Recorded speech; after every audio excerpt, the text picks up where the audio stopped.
Welcome to the second lecture of inverse problems in medical imaging. In today's lecture, we will shortly recap what we have done in last time. We will cover well-posedness, Hadamard's theorem, and go on with linear inverse problems and the eigenvalue problem.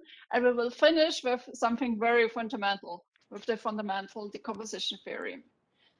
And with that, I'd like to hand over to Christina. Okay, thank you for the introduction, Kerstin. Welcome everybody to this second lecture on inverse problems in medical imaging. Before we start really with today's lecture, I did a slight mistake on the last lecture on Monday, and I'd like to solve that now. We discussed this page, the space H1 of 0t. And I did a slight mistake in the definition. So this here is now the correct definition. Please write it down. It is the space of all functions that are in L2 of 0t. For that holds that the integral of 0t of the derivative of f squared is less than infinity. So please write it down. We had, I think, on Monday that f going from 0 to t, so that the integral is less than infinity. But it should be f in L2 of 0t. So this means an h1 function is L2 2. So an h1 function cannot be h1 without being L2, but you have at least L2 and then some additional stuff here. So please write that down. I'm sorry for the mistake, but those things do happen, as you probably know. Good. Before we start with something new, let's recap the definition of well-posedness according to Hadamard we had.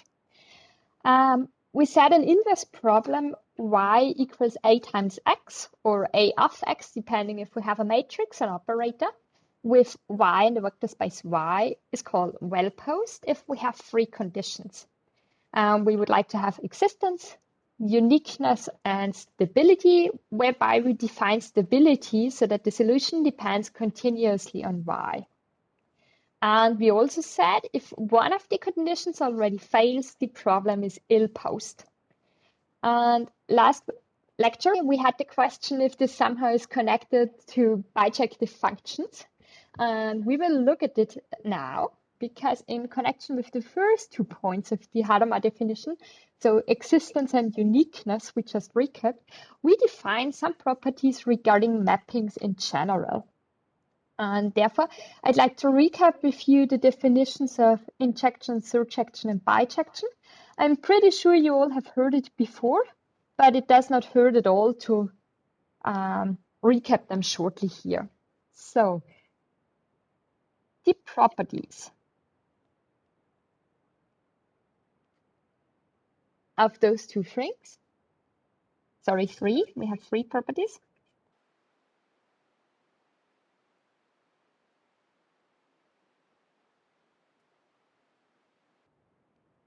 And now we define mappings from vector space X to vector space Y.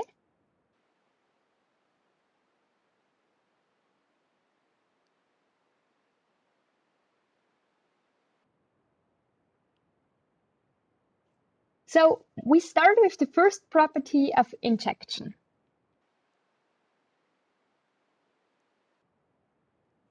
Let us assume that I going from X to Y is injected.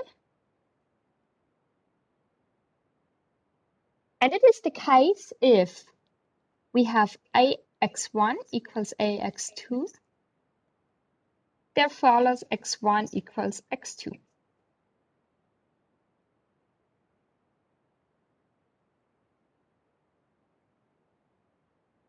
And this thing here is somehow uniqueness.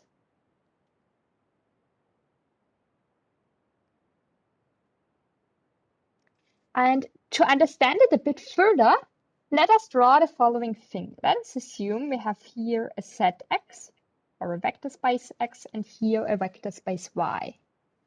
And let us assume we have three elements in the set X. And let's say, for example, we have 4 elements in the set Y.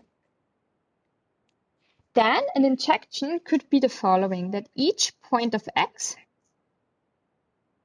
is mapped with one point in y, but not all the points in y are mapped. If you look closely, here's an element in y I left out. But still this mapping A we have drawn here is an injective mapping. Number 2, the surjection.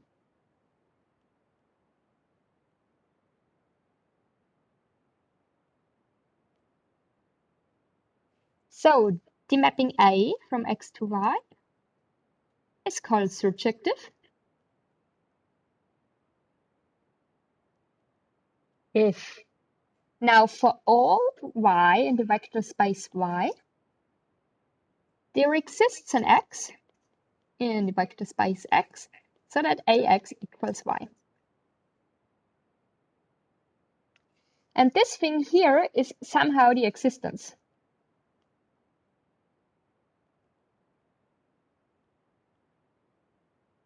Because we said for all y in the vector space y, there is an x, so that this mapping here is fulfilled. So therefore, this inverse problem would have a solution. Now, let us draw some things again. Let us assume here an vector space x, y. Let us assume that we now have 4 elements within x. And this is just an example. And let us assume we have 3 elements in y. And then this means each of the y's would have at least 1 element in x mapping to it.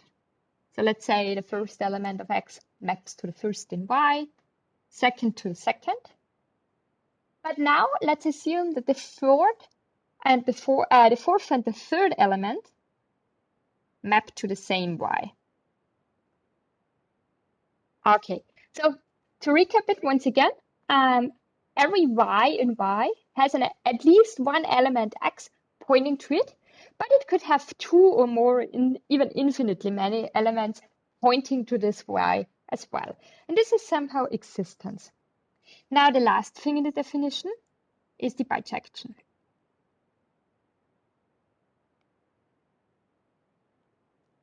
So A from x to y is called bijective if it is injective and surjective at the same time.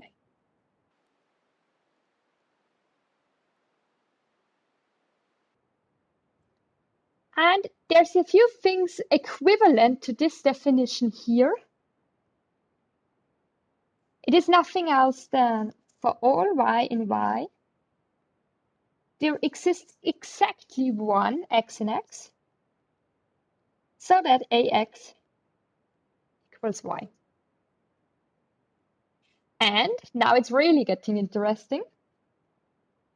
It's equivalent to there exists an A inverse, an inverse operator. Does not necessarily have to be the inverse matrix because we're not talking about matrices here only, from y to x, so that A inverse y equals x. And to draw a picture of this, let's assume we have here x, we have here the vector space y, and let's say we have 3 elements in each. Then 1 element in x points to exactly 1 element in y.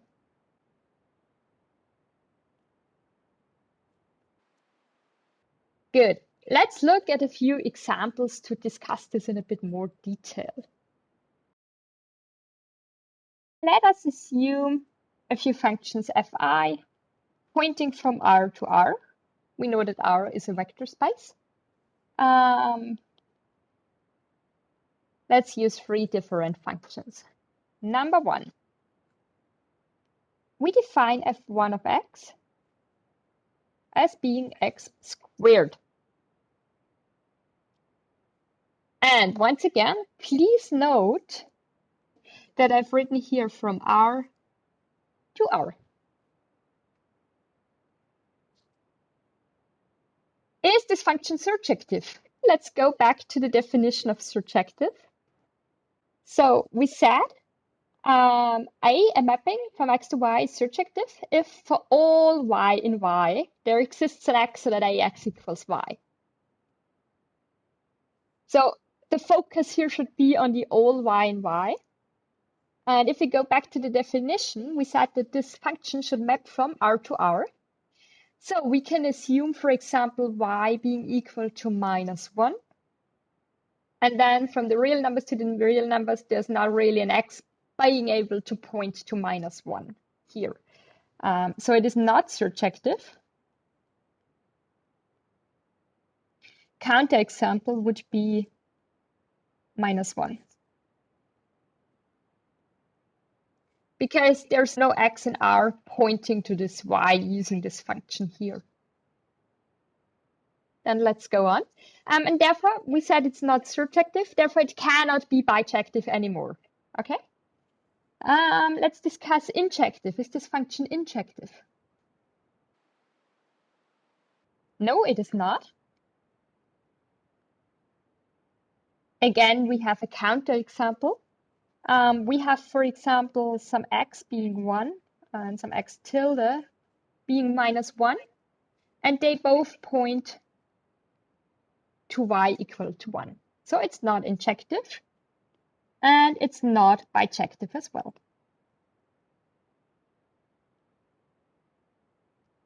Let's continue with the second example. Let us assume f2 of x being equal to x plus 3.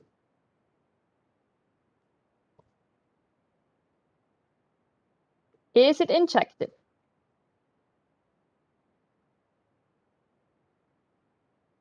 Yes, it is.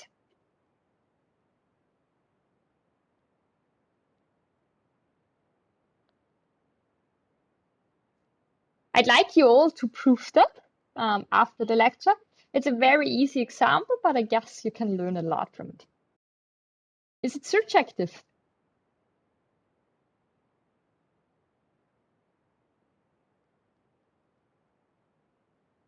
Yes, it is.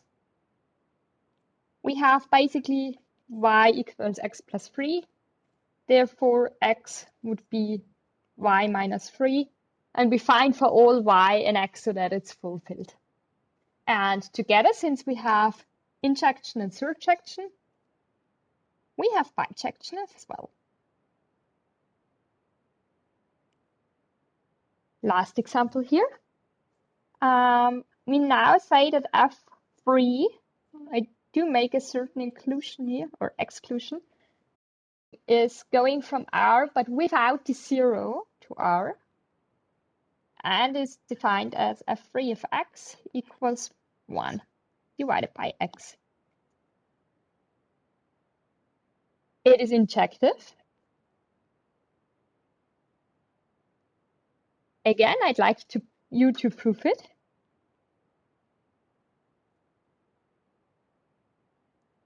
But it's not surjective.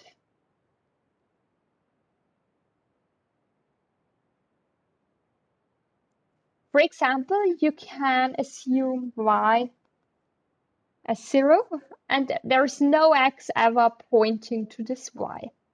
And therefore, since it's not surjective, it cannot be bijective.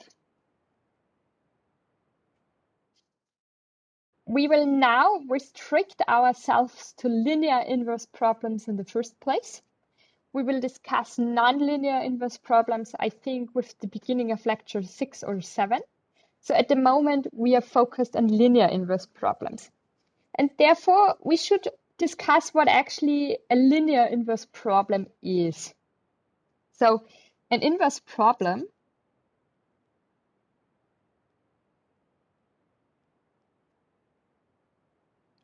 ax equal to y, whereby we have a and y given.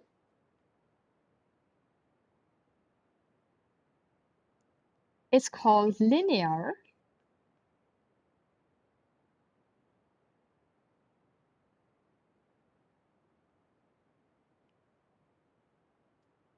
if a is linear.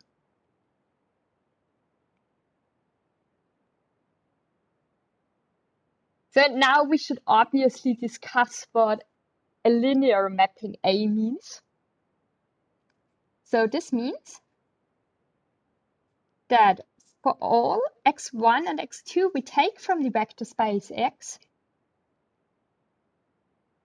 and for all variables or scalars lambda1 and lambda2 in R or C, depending on the field we have chosen for the vector space, we have that A of lambda1 x1 plus lambda2 x2 equals lambda1 a x1 plus lambda2 a x2.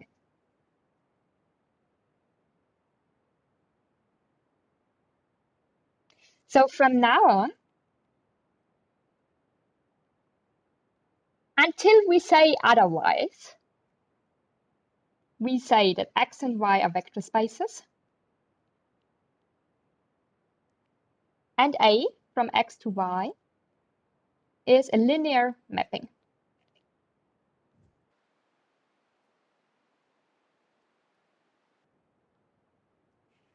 For example, a simple matrix vector multiplication would be considered a linear mapping. Good. Let's talk about another definition here, about the definition of null space and range space. I know it's a bit annoying or it might be boring for you, but we need all those stuff to finally solve the linear inverse problems, which we're gonna start with today and do so next week. So let the mapping A from X to Y. And then the null space of A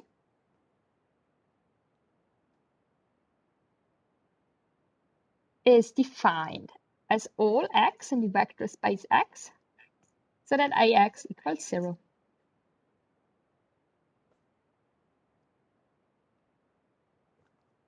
So everything mapping to 0 is within the null space.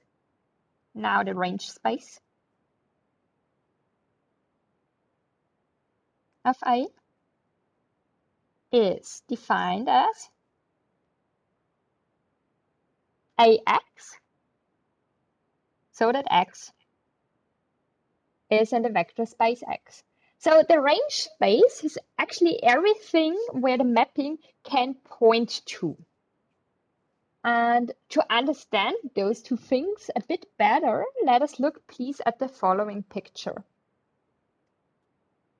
On the left, you have the vector space X, and on the right, you have the vector space Y, and you have A going from X to Y. So we have the 0 being within the null space of A. And why is that so? Because we said it's a linear mapping, and therefore we can include lambda.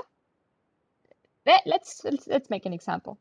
Let us look at A of 0 times X. So A of 0. We said it's linear, so 0, the scalar, can be outside the A. So this is nothing else than 0 times AX. And 0 times something is 0. And therefore 0 is within the null space of A. Now, the null space of A points to the 0 element within Y. So it points to here. Then the whole vector space X points to the range space of A, which is here.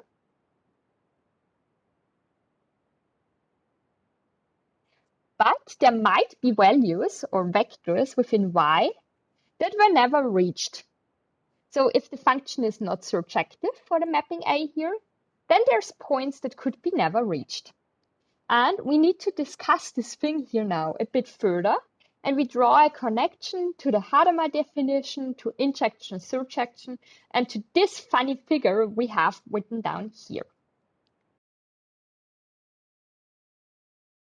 So the question we gotta ask ourselves is, how do those two abstract concepts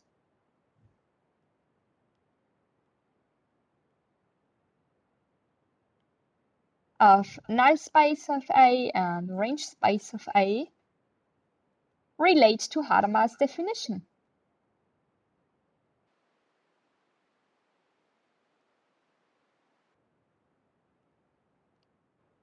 So let us consider we have here on the one hand injection,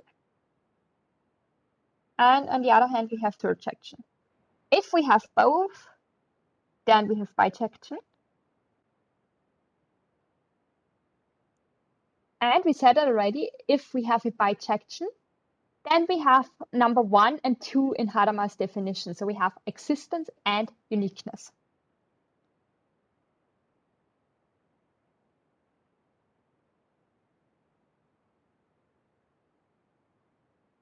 But now there's something funny going on with the injection and surjection.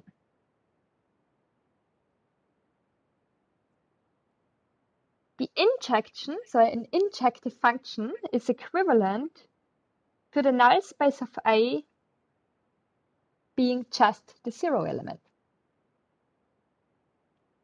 And the surjection is equivalent to the range space being Y. What does this mean for us? It means in the future, if the null space of A is just 0 and the range space of A is the full vector space Y, everything is fine. Otherwise, and this is the case most of the time, we are in big trouble.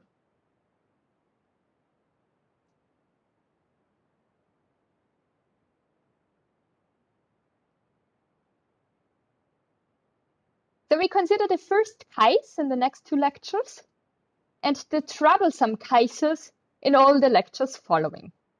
We start with the eigenvalue problem now. So this is, as I said, the first inverse problems we're gonna solve with the help of eigenvalues and eigenvectors. Okay, let's recap what the eigenvalue problem actually is. So let us consider 2 vector spaces x and y, being now Cn. So it's Euclidean vector spaces, and we have dimension n and n. Please note that both spaces here have the same dimension. The dimension is n. And now, therefore, we consider an inverse problem with a square matrix. So we look at the inverse problem Ax equal to y, where we have y in the matrix A given, and A is square. So this is the most easiest case. And it's actually the only case where we really can find an exact solution. Not in all cases, but in some cases. All the others will be different. So if this matrix here, as I said, is a square matrix, life is easy. In the future, if A is non-square, life is hard. But not unmanageable for us.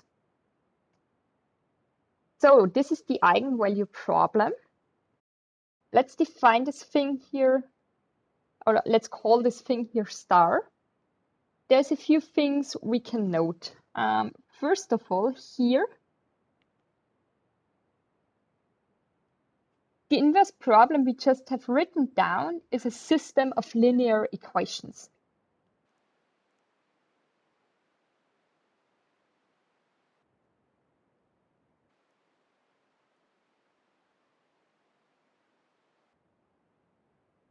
And we talked about well-posedness already for quite some time. We can note here 2 things. If this problem is well-posed, the only thing we need to do is calculate the inverse.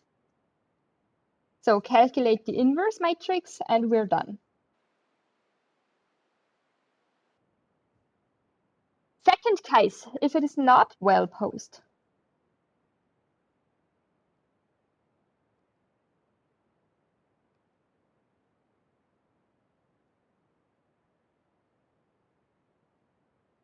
The only thing we can do is finding an approximate solution.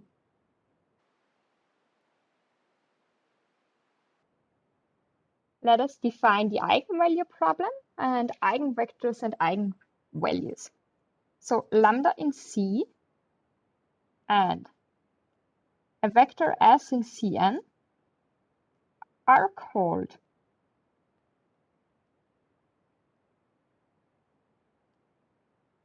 eigenvalue and eigenvector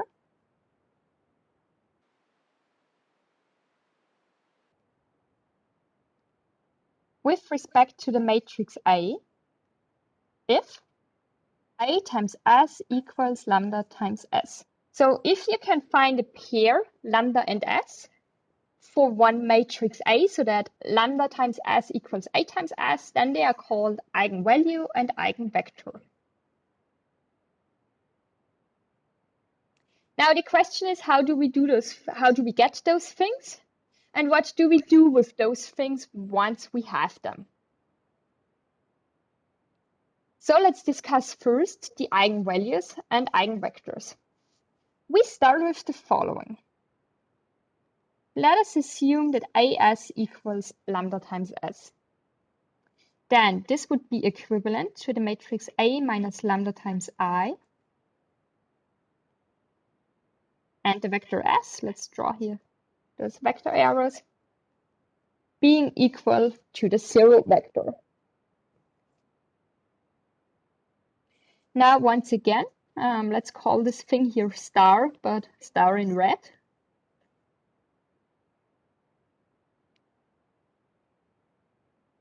We say the following. We say that star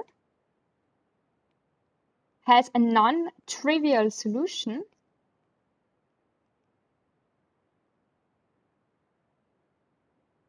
and non-trivial means here that the solution is not just the 0 vector,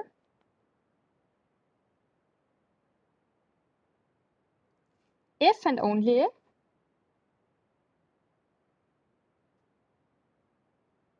the determinant of I minus lambda times I is equal to 0. You do not need to know why this is the case, but rest assured that this thing here I've just written down is true. So we have something very important already written here.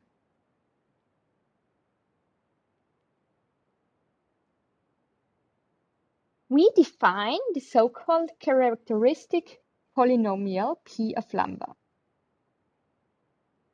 It is defined as the determinant of I minus lambda I. So this would be nothing else than if we really write down the matrices, I11 minus lambda, then I22 minus lambda. So all those things here on the diagonal. And then here we have the off-diagonal elements unchanged.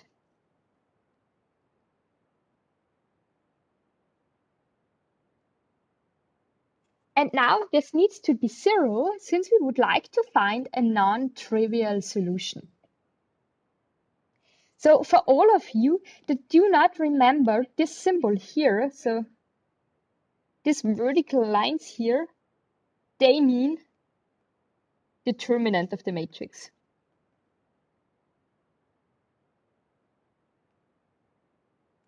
P is called the characteristic polynomial of A.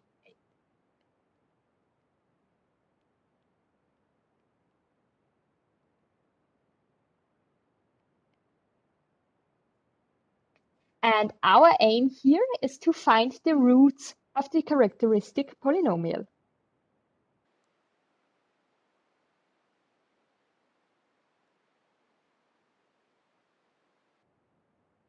And the roots might be complex. They could be real as well in special cases, but in general, we consider complex roots. Okay, let's just define some notation within the course here. We denote n eigenvalues. And please note that I've written down here n eigenvalues. And remember, we had an n by n matrix. So we call them lambda 1 to lambda n. with corresponding eigenvectors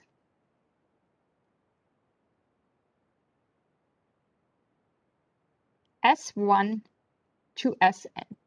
So each lambda I corresponds to one Si. Now, the Si are vectors of dimension n, and we define a certain notation for them as well. We say that Si is S1i, S2i, so first entry, second entry, and so on until the nth entry transposed. So this is the vector Si. Now there's something to note.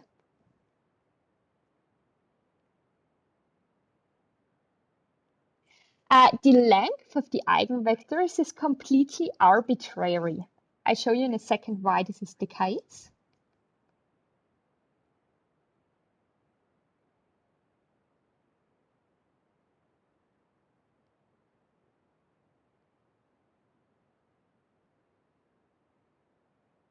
And the hint here is that A is a linear operator.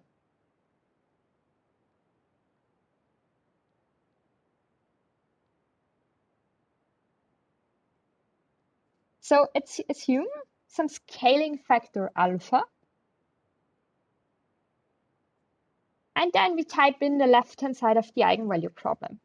Now, this is nothing else than lambda times alpha s, which is now nothing else than A times alpha s, which is alpha as. So you can scale the eigenvector with an arbitrary value alpha.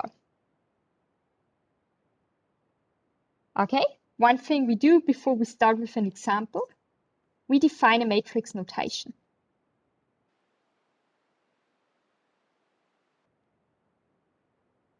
So let's assume the eigenvalue problem A as I equals lambda I as I, with I being equal from 1 to n, because we have the matrix being an n by n matrix. We call this thing now 2 stars. And we define a matrix big lambda as being a diagonal matrix where all the eigenvalues lie on the diagonal. And we define a matrix S where the first column is the first eigenvector, then the second column is the second, and so on until to the last. And therefore, the eigenvalue problem 2 stars is equivalent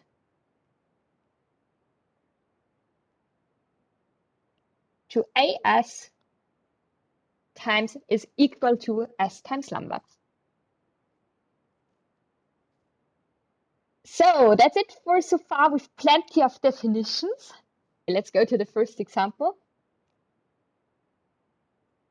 We should discuss what this thing here actually means, what we are doing. We're talking about matrices and eigenvalues and eigenvectors, and they point all in one direction or another. We know that they're not scalable and the length is arbitrary, but I think we do not all have an understanding on what it really means. And therefore, let's start with the following.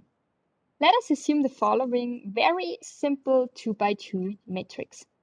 There's a few observations we can make already, whereby the most important one is that A is symmetric.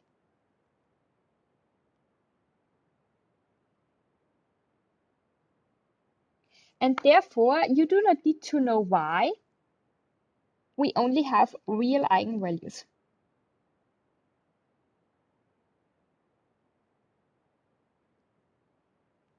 And real eigenvalues just make our life way easier when we try to understand certain things. Now we need to find those eigenvalues.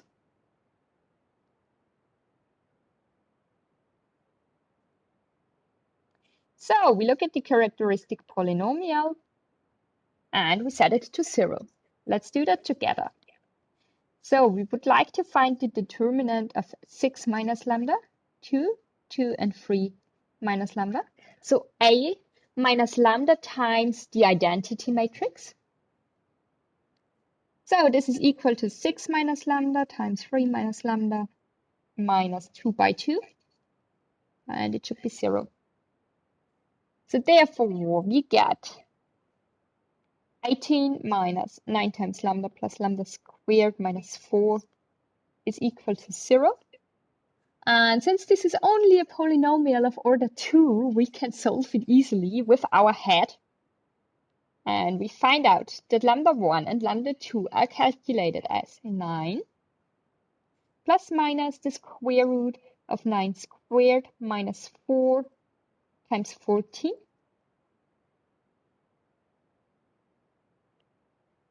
divided by 2. So this is nothing else than 9 plus minus 5 divided by 2. And therefore we find out that lambda 1 is 7 and lambda 2 is equal to 2.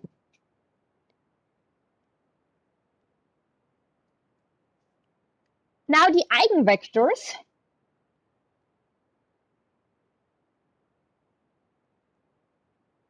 We could do that by hand here in the class, or we just use MATLAB and write the solution down, what we are going to do now. We find out by some miracle that the first eigenvector is 0.894 and 0.447, and the second is minus 0.447 and 0.894 transposed. Please note that those eigenvectors have those funny numbers in there because they have unit length. We said before that the eigenvectors can have arbitrary length, and if decided here for a unit length because it might make our life a bit easier in the steps we're gonna do next. What we have here as well, and it's also something you do not need to know why, but please notice it. A is symmetric. And therefore, S1 and S2 are perpendicular to each other.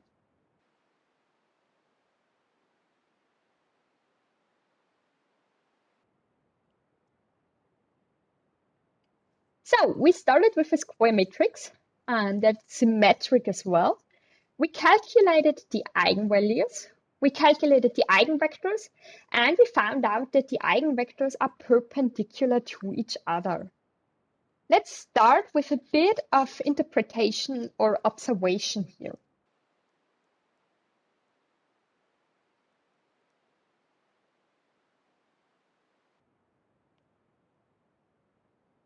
So let us assume the inverse problem AX equals B. And A is still our n by n square matrix. So we know that the n by n matrix A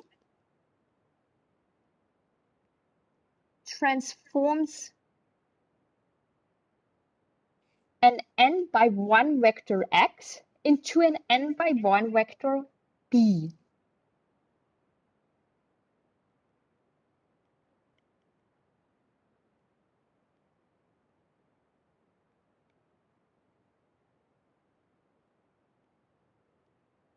And here in our example, we have n equal to 2.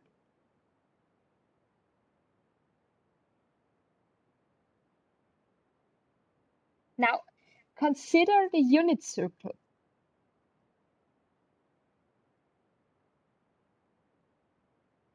The unit circle is defined as x transpose times x equal to x1 squared plus x2 squared equal to 1.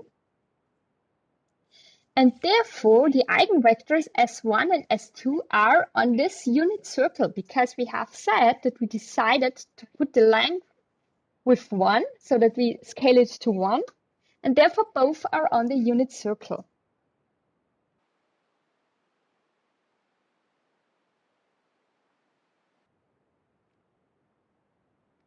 And what we have, due to the stuff we calculated already, we have A times S1 equals 7 times S1 because of the first eigenvalue here. And A times S2 equals 2 times S2 because of the second eigenvalue being 2. Now we need to figure out what this means. We have the following observations. Let's discuss that. When A operates on an eigenvector, then it returns a vector being parallel or anti-parallel to the original eigenvector scaled by the eigenvalue. Because remember, we said A times S equals lambda times S with the eigenvector S. So when A operates on one of the eigenvectors, the length of the eigenvector will just be scaled and it might point to the opposite direction, but nothing else really happens. But when A operates on a vector that is not the eigenvector, it returns a vector that is not parallel to the original one.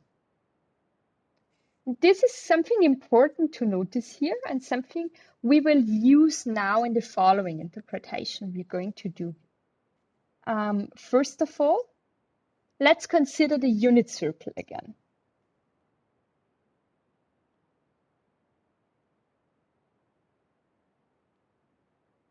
So the definition of the unit circle was that x transpose times x should be 1. Then we said we had this inverse problem ax being equal to b, and therefore x is equal to A inverse B, of course only if the inverse exists. But let us assume that it exists. Therefore, A inverse B transposed times A inverse B. So this is just the left-hand side of the thing we've written here. Is equal to B transposed A inverse B. And this is now equal to 1 because of this thing here. Now, A is symmetric.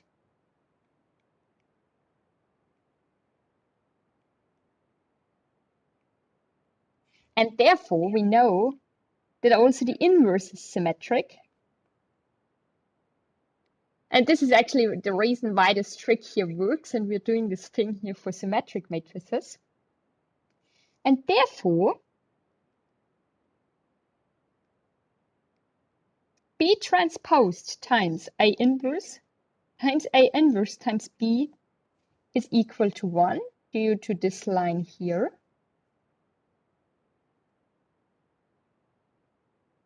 And if we're doing further calculation, which we are doing not here together, because we would need to calculate the inverse of the matrix A, but you will believe me that I calculated it correctly, we end up in B1 squared divided by some funny number plus B1, B2 divided by some funny thing plus B2 squared being equal to 1. And what we have here is nothing else than the definition of an ellipsoid. So we started with some arbitrary vector, and we find ourselves being on an ellipsoid. I know that this is quite confusing without looking at it a bit more closely. And therefore, I'd like you to look at the following figure here. We have here the 2D plane. And I did already the figure here with the ellipsoid, but let's discuss together what I did here. I've drawn the first eigenvector. It is, so that you can see it here. Let's draw it a bit bigger. And I've used length 7, so defined by the first eigenvalue. Then the second eigenvector points in this direction. And I've used length 2. And we said that the eigenvectors are perpendicular to each other. And we had this definition of the ellipsoid before. So everything else is now lying on this ellipsoid, defined by the first eigenvector with a corresponding length and the second eigenvector with the corresponding length. So please keep that in mind. And now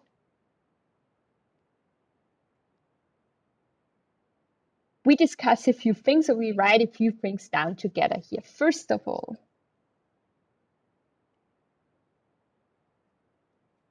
the major and the minor axis directions are given by the eigenvectors. Number 2, the length of the axis of the ellipsoid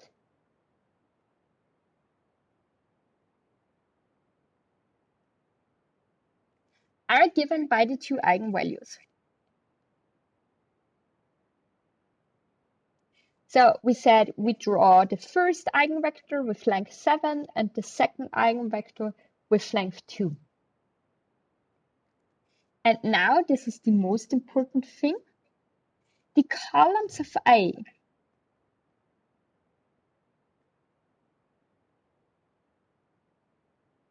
are vectors from the origin to points on the ellipsoid.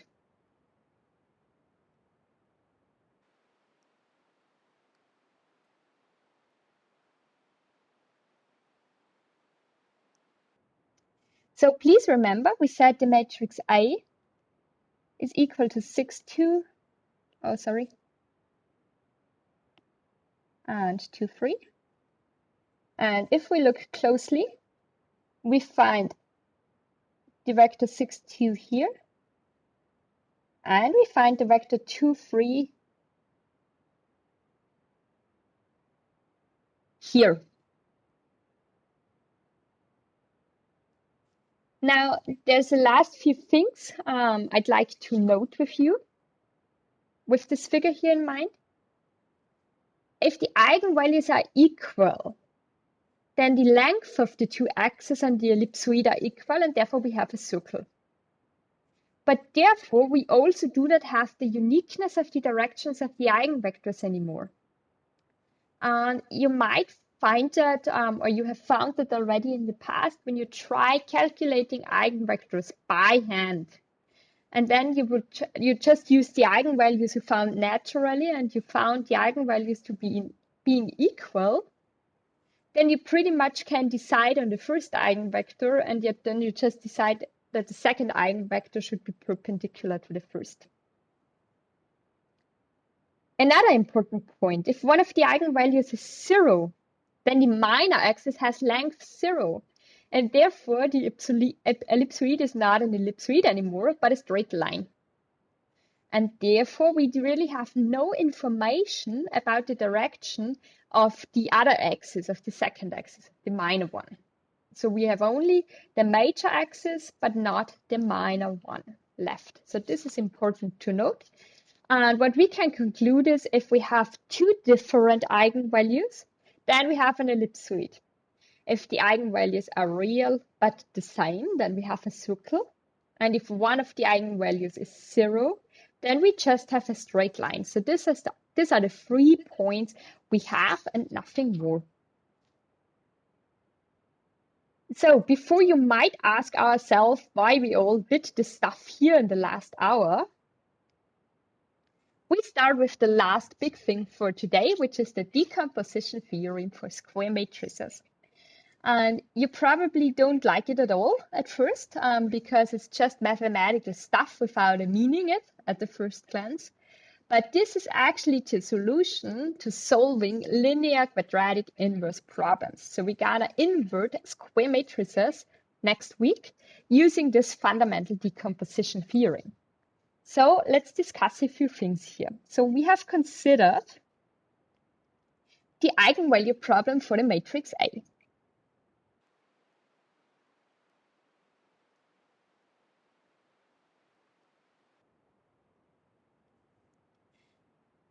question is, what about A inverse?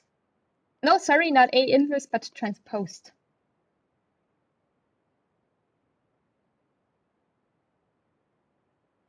So let's just define the eigenvalue problem for A transposed. Let's assume that we have A transposed times Ri is equal to eta I Ri with the eigenvalues eta I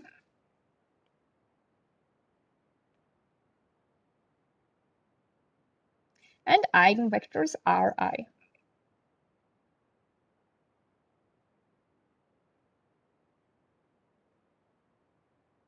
Now we would like to find the eigenvalues.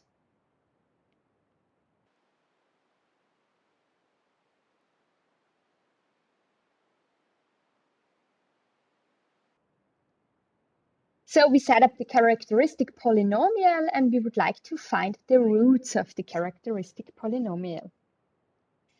But from a mathematical point of view, and now it gets interesting,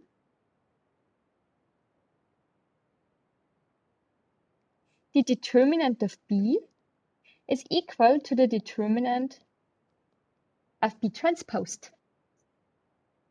And what follows is that A and A transposed have the same eigenvalues. So this is it about the eigenvalues.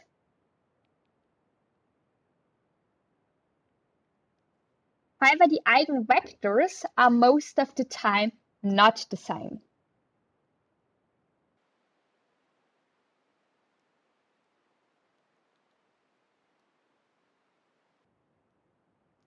What we can say about the eigenvectors is the following exception.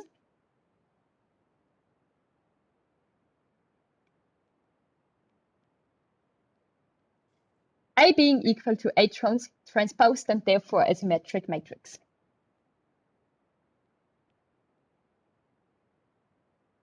Which is kind of the obvious exception.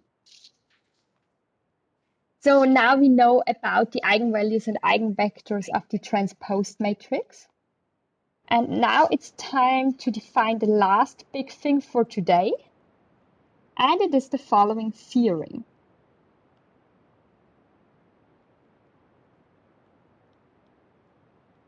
It's the fundamental decomposition theorem for square matrices.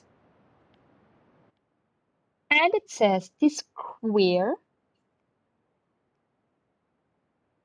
M by M matrix A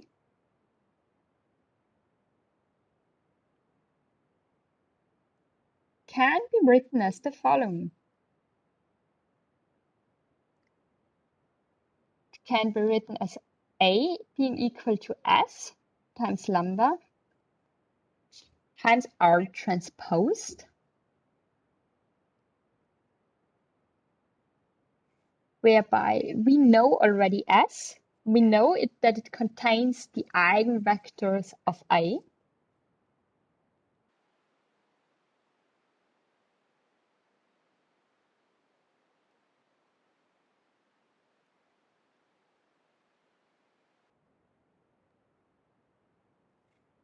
Then for R, it's the same, but it contains the eigenvectors of the transposed matrix.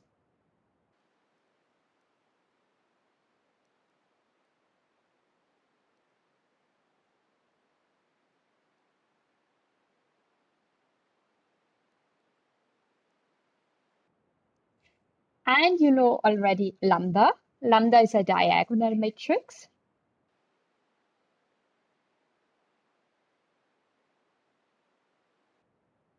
Whose diagonal entries are the eigenvalues that are now shared by A and A transposed because they have the sign.